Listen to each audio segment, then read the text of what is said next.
ملک بھر میں شدید گرمی اور اپنے روایتی میلے کی مناسبت سے پہچانا جانے والا بلوچستان کا تاریخی شہر سبی ماضی کی طرح گزشتہ کئی روز سے ایک بار پھر ثقافتی گہما گہمی اور رونقوں کے حصار میں رہا۔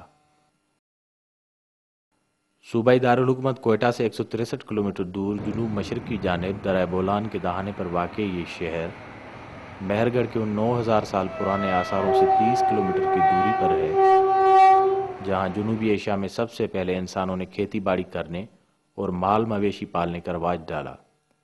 یہ خطہ ہزارہ سالوں سے میلوں اور تہواروں سے بھرپور رہا ہے، لیکن سبی کے موجودہ میلے کی شکل ایک نامور بلوچ سردار چاکر خان سے منسوب کی جاتی ہے، جنہوں نے قبائلی تنازعات حل کرنے کے لیے 1496 عیسوی کے قریب ایک بڑے اجتماع کا اہتمام کیا، جو کہ رفتہ رفتہ زرعی اشیاء اور مویشیوں کے سالانہ میلے میں تبدیل ہو گیا۔ اس تہوار کو مزید تقویت اس وقت ملی جب انگریزوں نے سبی پر قبضہ کیا۔ 1878 عیسوی میں بننے والے نئے شہر سبی کو انگریزوں نے برطانوی بلوچستان کا سرمائی مرکز بنا کے قدیم قبائلی جرگے کو سبی دربار کا نام دیا۔ انگریزوں کے دور میں سبی کا آخری جشن فروری 1947 میں منعقد کیا گیا۔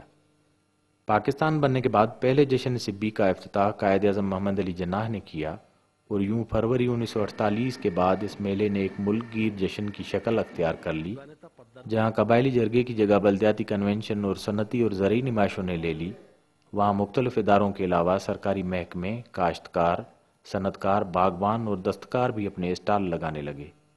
سبی میلے کی خاص بات میلے کے موقع پر لگنے والی مویشیوں کی ایک بڑی منڈی ہے، جہاں بڑے پیمانے پر مویشیوں کی خرید و فروخت ہوتی ہے۔ سبی اور کچھی کے علاقے میں بھاگناڑی نسل کے گائے اور بیل نہ صرف پاکستان بلکہ بیرون ملک بھی خاصی شہرت رکھتے ہیں۔ بھاگناڑی نسل کے جانور غیر معمولی طور پر صحت مند ہونے کے علاوہ دیکھنے میں بھی خوبصورت ہوتے ہیں۔ گزشتہ برسوں میں سبی کے مقامی میٹ پروڈکشن سینٹر میں آسٹریلیا اور بھاگناڑی نسل کے بیل اور گائے کو جینیٹک انجینئرنگ کے ذریعے افزائش نسل کر کے ڈراؤٹ ماسٹر کے نام سے ایک بیل کو جنم دیا گیا ہے، جو کہ اپنی جسامت اور وزن میں غیر معمولی ہے۔ بلوچستان کی زیادہ تر آبادی کا ذریعہ معاش مالداری پر ہے، لہٰذا سبی میلے میں ایک سال کے انتظار کے بعد مالداروں کو بہتر قیمت مل جاتی ہے۔ ایک اندازے کے مطابق میلے کے دوران 25 سے 30 کروڑ روپوں کے جانور فروخت ہوتے ہیں، جن میں بیل، گائے، بھینس، اونٹ، بھیڑ اور بکریاں شامل ہوتی ہیں۔ میلے میں جہاں مویشیوں کی خرید و فروخت کا سلسلہ جاری رہتا ہے، وہیں مویشیوں کی نمائش اور مقابلے بھی ہوتے ہیں، اور جیتنے والے جانوروں کے مالکان کو انعامات دیے جاتے ہیں۔ اس موقع پر گھوڑ دوڑ، اونٹوں کی دوڑ، نیزہ بازی، گھوڑوں اور اونٹوں کے رقص سمیت متعدد کھیلوں کا اہتمام ہوتا ہے۔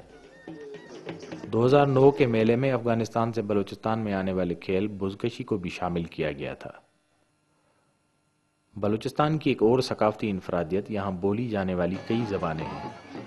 اس کی ایک جھلک سبی میلے میں ملتی ہے۔ یوں تو سبی میں سندھی زبان اور ثقافت کا گہرا اثر ملتا ہے، لیکن اس کے ساتھ اردو، بلوچی، براہوی، پشتو، سرائکی اور پنجابی زبانیں بھی بولی جاتی ہیں۔ سبی میلے میں ان سب زبانوں کے رنگ لوک رقص اور لوک موسیقی میں دیکھنے کو ملتے ہیں۔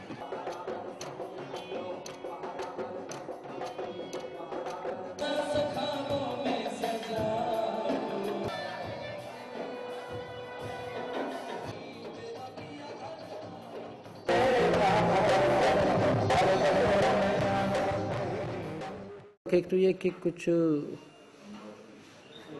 مصروفیات آج کل لوگوں کے ایسی ہوئی کہ بہت کم وقت نکالتے ہیں۔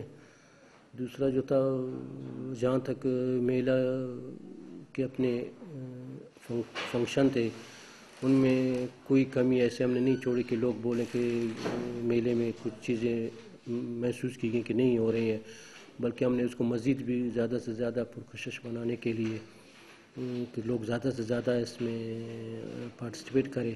لیکن آج کل حالات کچھ ایسے ہیں، غربت کی وجہ سے بھی ہے، لوگ پہلے تو بہت دور دراز علاقوں سے آ کر آتے تھے، آج کل اتنی مہنگائی ہے کہ کوئی آ کر یہاں کام کرنے سے بھی کتراتا ہے۔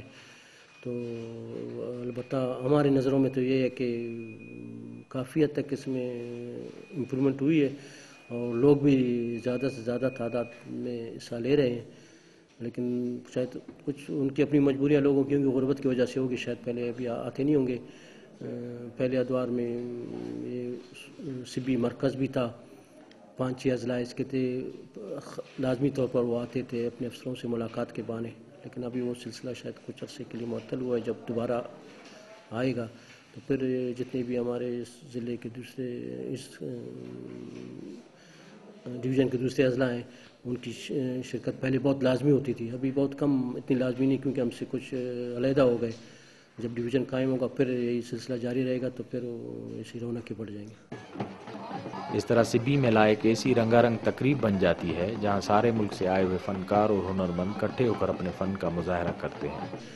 میلے کے موقع پر آتش بازی کا مظاہرہ ان سالانہ تقریبات کا لازمی حصہ ہوتا ہے جس سے یہ نیم تاریک شہر رنگوں اور روشنیوں سے بھر جاتا ہے.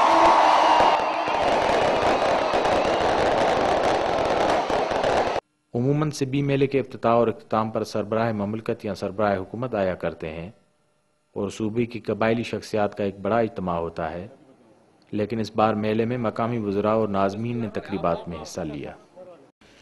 میرے خیال میں نے 2 میلے پہلے کروائے ہیں، 2007 میں اور 2008 میں. جہاں تک میں نے دیکھا ہے کہ 2007 اور 2008 کے میلے سے اس میلے میں زیادہ رونقیں ہیں اور عوام کی پارٹیسپینٹ بھی بہت زیادہ ہیں.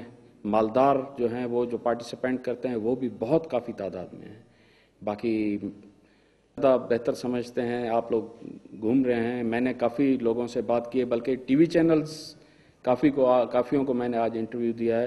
ان کا بھی یہ کہنا ہے کہ اس دفعہ کم فنڈ کے باوجود آپ نے اتنا بہترین میلہ کروایا ہے اور عوام کی شرکت بہت زیادہ ہے. جو ہم نے ڈیمانڈ بھجوائی ہے ہمیں اس کے آدھے سے بھی کم ملا ہے. جو پہلے ہمیں دیا جاتا تھا، آج مہنگائی کا دور ہے، ہمیں زیادہ کی امید تھی، لیکن ہمارے جو پہلے 2 سال ہمیں فنڈ دیا گیا ہے یا اس سے پہلے، تو اس کا آدھے سے بھی کم ہمیں دیا گیا ہے.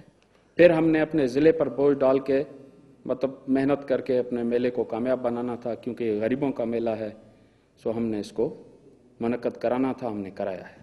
بلوچستان کے ثقافتی رنگوں کا آغاز، تجارتی مواقعوں کا ترجمان اور مقامی پیداواری صلاحیتوں کی نمائش گاہ سبی میلہ اپنے اندر ایک منفرد تہوار ہے. اس میلے کو جدید معاشی اور سائنسی بنیادوں پر منظم کر کے ایک بین الاقوامی فیسٹیول میں تبدیل کیا جا سکتا ہے جو کہ کئی حوالوں سے صوبے کے عوام کو باقی دنیا سے جوڑ سکتا ہے.